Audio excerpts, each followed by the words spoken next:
Commander Seraphine Varek floated in the observation bay of Orbital Station Vareth 9, watching 3 alien warships hold formation just beyond the neutral zone marker. Their hulls shimmered with bioluminescent war sigils, a deliberate display meant to intimidate. She sipped her coffee and decided she was not intimidated. The Galactic Concordance had existed for 1100 years before humanity stumbled into it. 37 civilizations, each older than Earth's entire written history, had crafted a careful web of treaties, trade lanes, and territorial maps. When human scouts first arrived at the edge of Concordance space 40 years ago, the reaction had been muted. Cautious. Politely dismissive. Earth, the Concordance decided, was a Category 4 world. Young. Unrefined. A species still burning fossil fuels on one continent while launching rudimentary colony ships from another. They were given a seat at minor councils, assigned a small trade corridor in the unfashionable end of the Cygnus arm, and largely ignored. That was exactly how humanity wanted it. Varek accepted the incoming transmission request. The holographic image of Ambassador Drethkin of the Vorith Dominion materialized across from her, 9 feet tall, 4 arms folded in the posture that Xenolinguist had catalogued as Superiority Display Tier 2. His species had been spacefaring for 3,000 years. Their dreadnoughts were the size of moons. Commander Varek, Drethkin began, his voice filtering through translation matrices as a deep, resonant sound. The Vorith Dominion requires clarification regarding the stellar cartography data provided by Earth's Navigational Bureau to the Concordance Survey Commission. Varek set her coffee down. Of course, Ambassador. What's the concern? The data, Drethkin said, indicates that the Tereth cluster, 17 star systems currently claimed by the Vorith as sovereign expansion territory, is flagged in your charts as uninhabited wilderness. He let the words hang. We have verified settlements in 11 of those systems. Military outposts in 3 more. Varek's expression remained neutral. I apologize for any confusion. Our survey data relies on long-range spectroscopic readings. We're still a young space program. Errors do occur. Drethkin's forehands uncrossed. His secondary eyes narrowed. Young space program, he repeated. Yes, that is how you are categorized. He seemed to taste the words as if they had turned strange in his mouth. We are requesting a reclassification of the disputed boundary coordinates. Earth will withdraw its survey markers from the Tereth cluster. In exchange, the Dominion will not pursue punitive action for the acartographic insult. Punitive action. Varek knew what that meant. The Vorith Dominion had absorbed the Chelith Confederacy 18 years ago using identical diplomatic language. First cartographic insult, then border incident, then overwhelming military response. It was a script they had used 6 times in recorded history.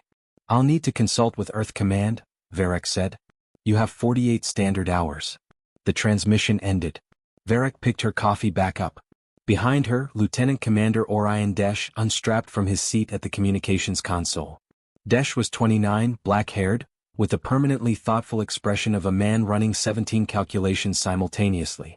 He was also, though the Concordance did not know it, a senior analyst for the Terran Strategic Intelligence Directorate. They found 3 of the markers, he said quietly. They found 3, Varek agreed. Not the other 41. Desh moved to stand beside her, looking at the Vorith warships. The cartographic deception has held for 6 years. If they push into the Tereth cluster expecting to find nothing, they won't be pushing into the Tereth cluster. Varek turned from the window. Get me a secure channel to Director Calloway. Military encryption, quantum layered. And Desh? Wake up Lieutenant Mira Sunfeld. I want her in the briefing room in 10 minutes. Desh paused. You're escalating to Sunfeld's division? Varek smiled. The Vorith just handed us a 48-hour window. That's more than enough time. She walked toward the command corridor, and if she felt any tension, her spine didn't show it. 6 years of meticulous preparation had led to this moment. The galaxy had believed Earth's lies because the galaxy had never considered that a Category 4 world might be worth lying to protect. That miscalculation Varek knew was about to cost them dearly. In the Tereth cluster, in the cold dark between stars, 41 signal beacons sat silent and waiting. Each one connected, through a chain of quantum-entangled relay nodes that official Concordance maps insisted did not exist, to a network humanity had spent 3 decades building without anyone noticing. Ambassador Drethkin had given them 48 hours. He had no idea what could happen in 48 hours when humans decided the gloves were coming off.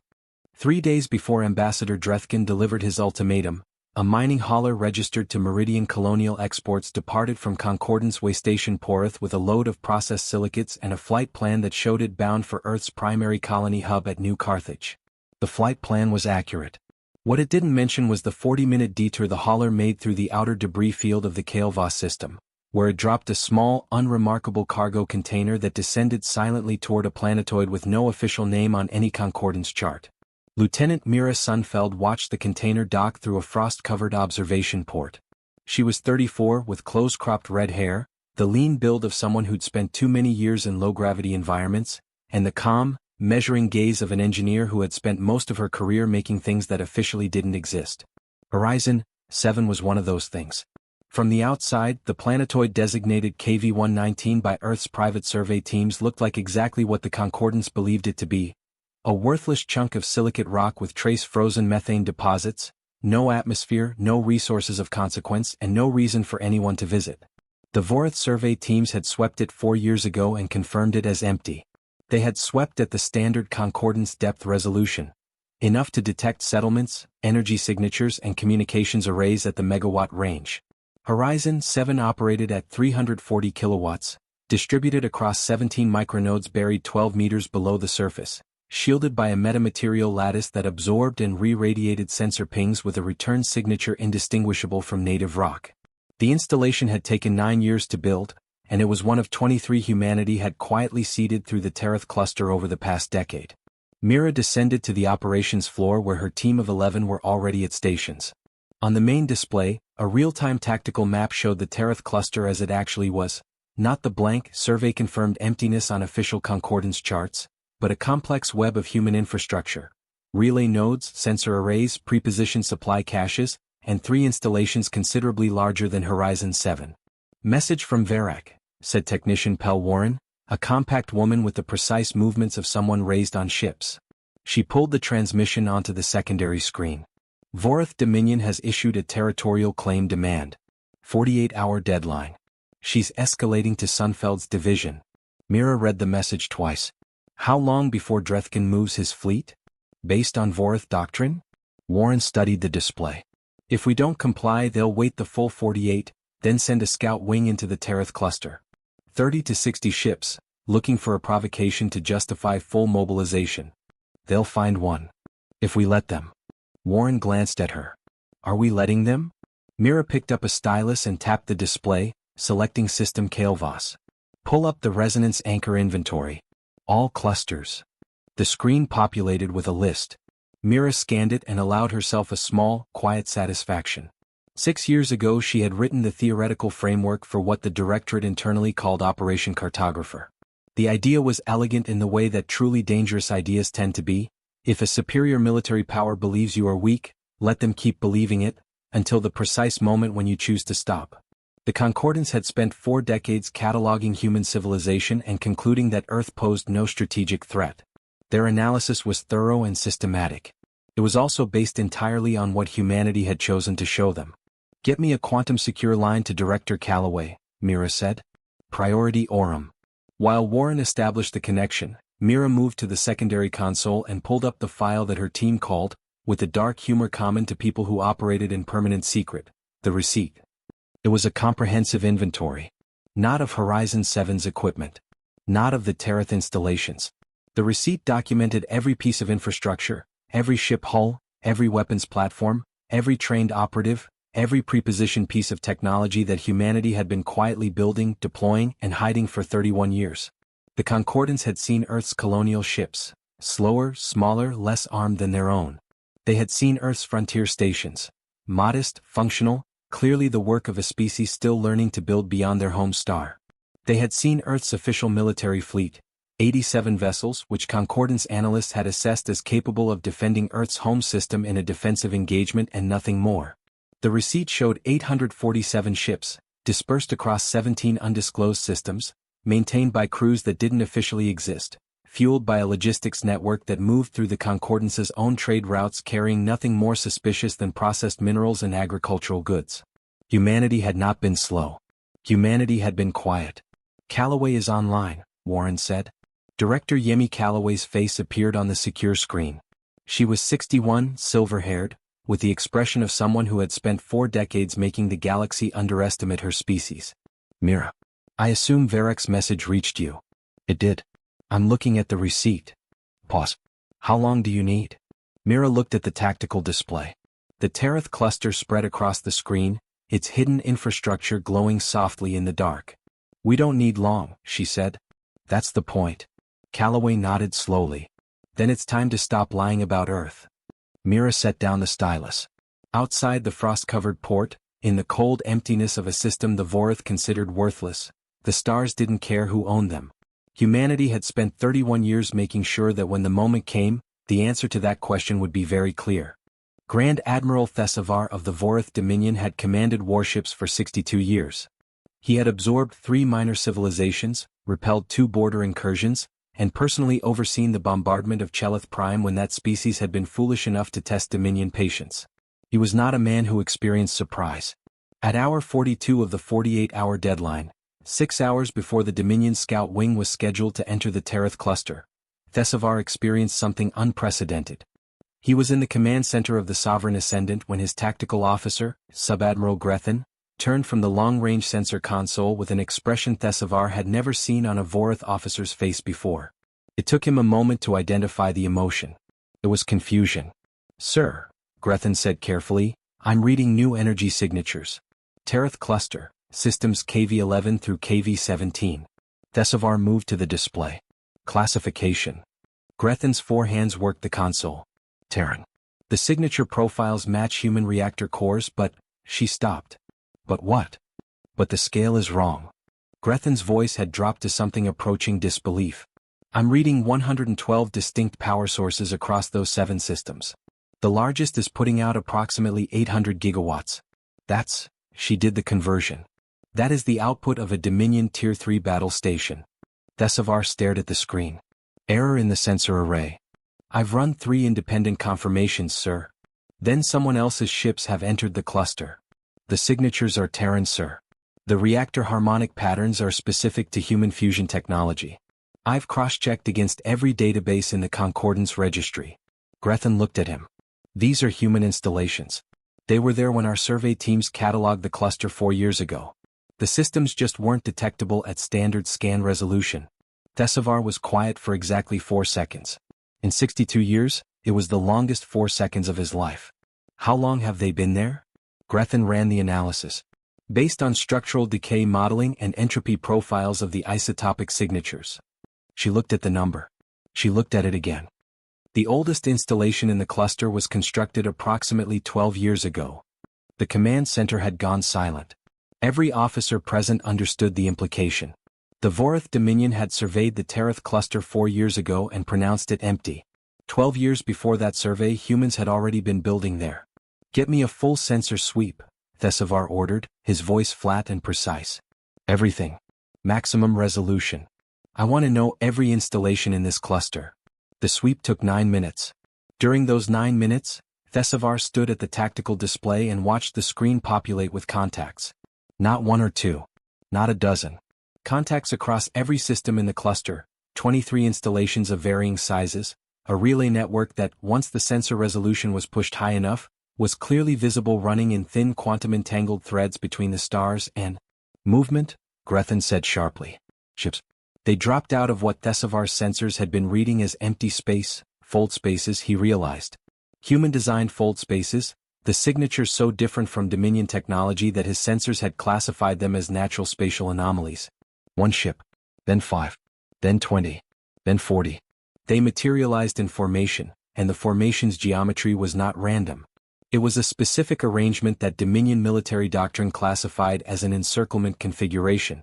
Sub-Admiral Grethen's voice came out very quietly, 81 human warships, sir.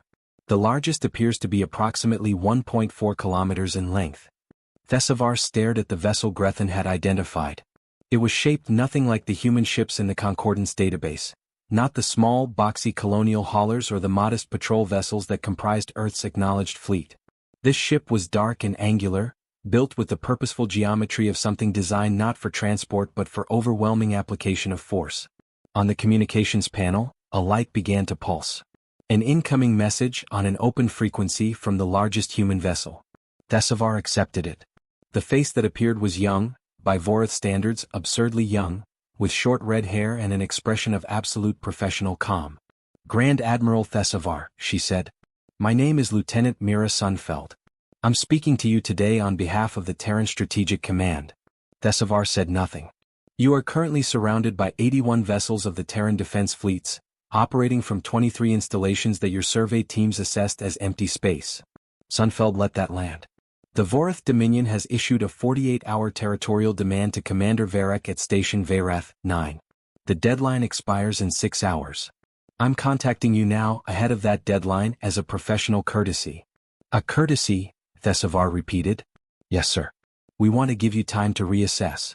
Sunfeld's calm was not the calm of someone who was afraid.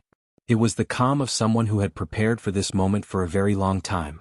The Terrath Cluster is Terran's sovereign territory. It has been for 12 years. We simply chose not to advertise that fact until it became necessary. Pause. It has become necessary. Thesavar looked at his tactical display. 81 ships. 23 installations.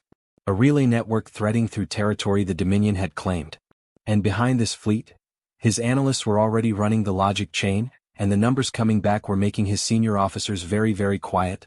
A civilization that had hidden all of this for more than a decade while presenting a face of modest, harmless youth to the galaxy. "What are your terms?" he asked. Sunfeld almost smiled. "Simple ones. The Vorath Dominion withdraws its territorial claim to the Terrath Cluster. The Terrath Cluster is registered with the Concordance as Terran sovereign space, and this incident is filed as a cartographic dispute resolved through diplomatic channels." She tilted her head slightly. "Or we can move to the alternative." "And the alternative?" "We demonstrate that those 23 installations are not just relay nodes." Her voice didn't change. "Grand Admiral, you have 6 hours. We recommend using them well." The channel closed. Thesavar stood at the tactical display for a long time. Around him, 62 years of certainty rearranged themselves into a new shape, and the shape was deeply uncomfortable. He had spent his career certain of one thing, that species like humanity, young, unpolished, barely crawling between stars, posed no strategic threat. That certainty had felt like solid ground. It had been a trapdoor. The emergency session of the Concordance Grand Assembly was called 36 hours after Grand Admiral Thesavar's fleet withdrew from the Terrath Cluster approach vector. By that time, sensor data, intercepted communications, and the careful observations of 17 intelligence services had begun to assemble a picture that was, by any measure, extraordinary. Ambassador Velith Ron of the Asari Collective was the first to speak.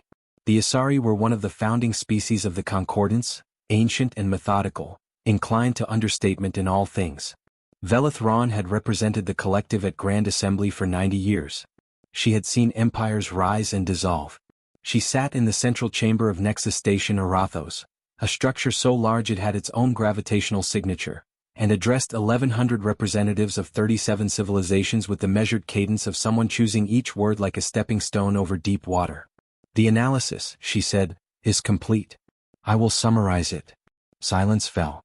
For approximately 31 years, Earth's civilian and military administrations conducted a systematic program of strategic concealment. During this period, while maintaining the appearance of a modest, resource-limited Category 4 civilization, they constructed the following. She gestured, and a holographic display materialized above the chamber floor. The numbers were there for everyone to see. 847 warships, spread across 17 undisclosed systems. 26 deep space installations, of which 23 were in the Terrath Cluster alone.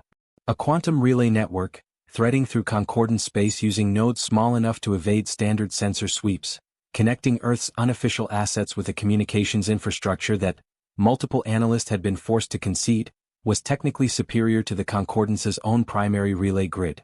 A military training program that had quietly enrolled and deployed 300,000 personnel, none of whom appeared in Earth's public defense registries. A research program that, based on the technology demonstrated in the Terrath Cluster engagement, had produced at least 4 weapons systems and 2 propulsion technologies not currently catalogued anywhere in Concordance records.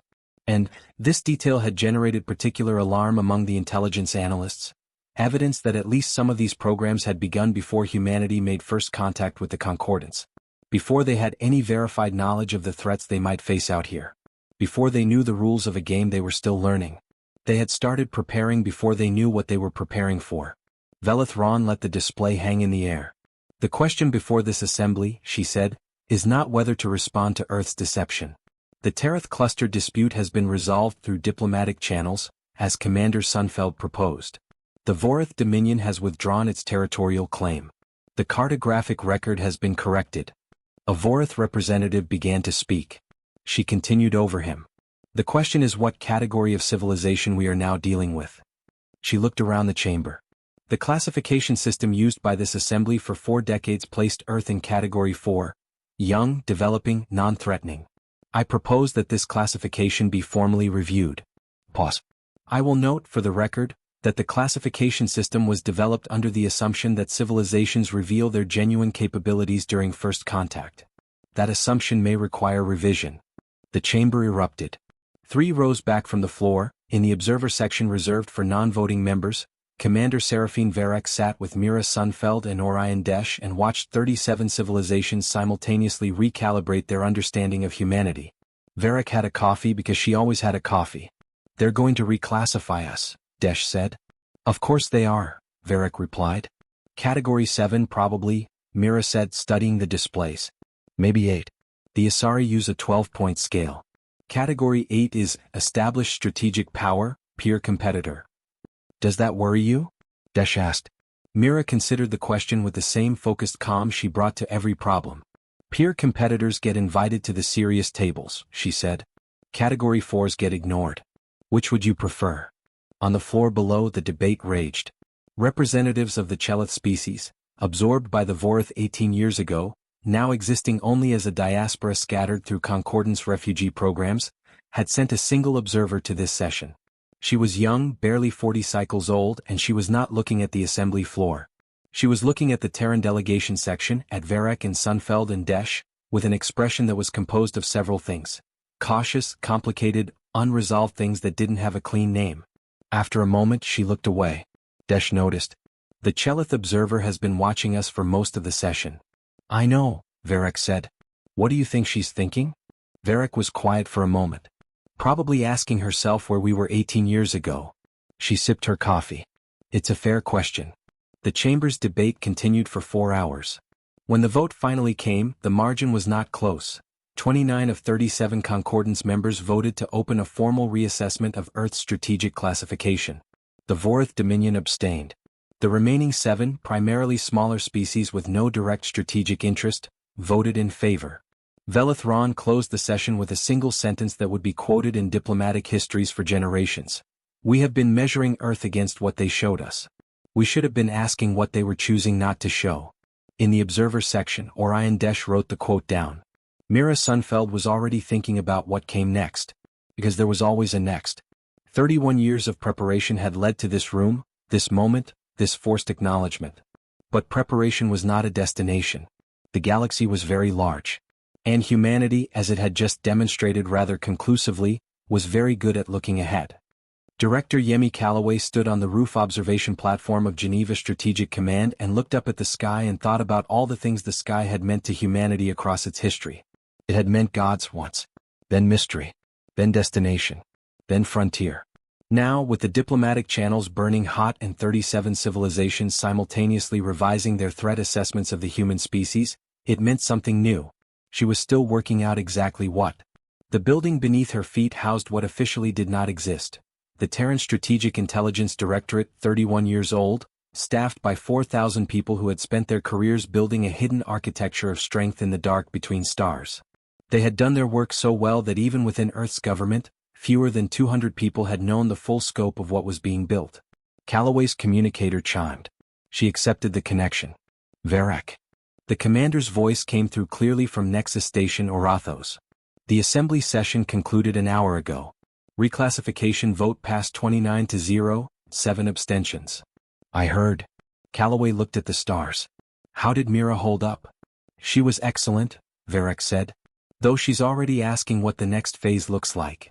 That's Mira. Calloway smiled. What's your read on the Vorith? Pause. Thesavar requested a private diplomatic channel through back corridors 3 hours after his fleet withdrew. Not official Dominion communication. He went around his own government to reach us. Varek's voice carried a careful note. He asked for a meeting. Personal. Off record. Calloway turned that over. What does he want?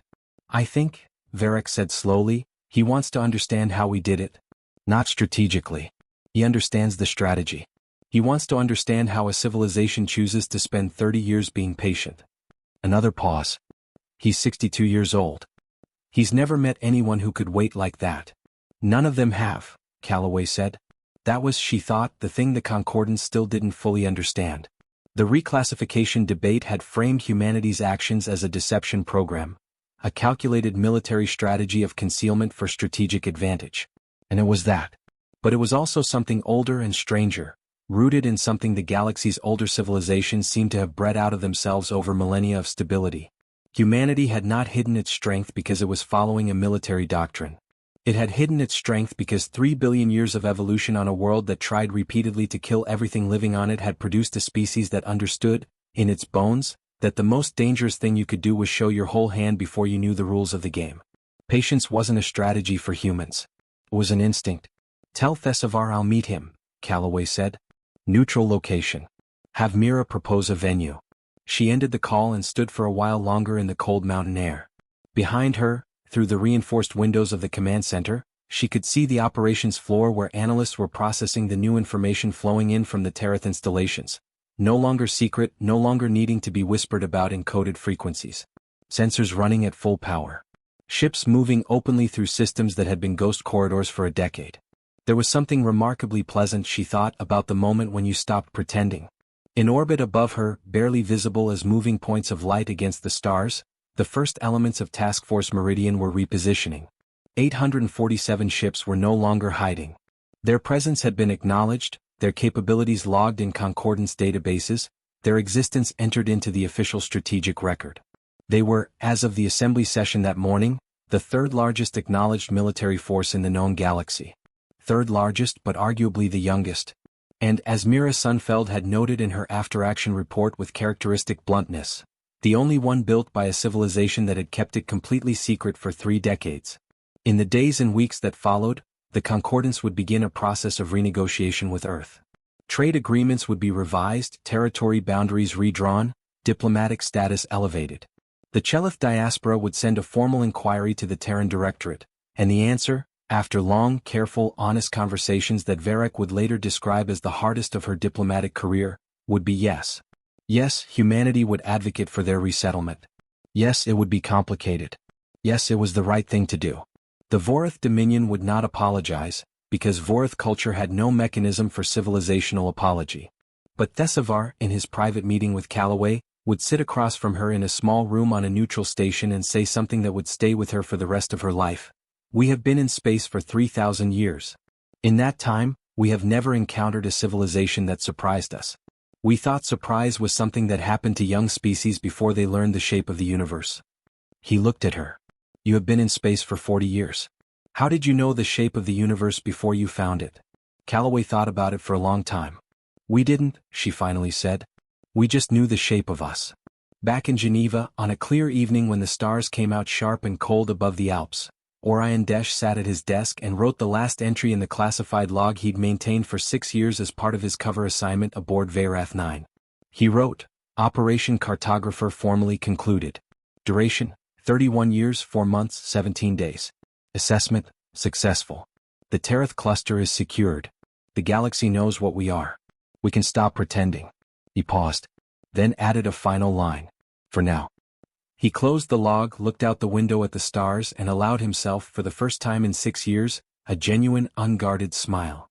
In the dark between worlds, 847 ships that the galaxy had not known existed turned their transponders on.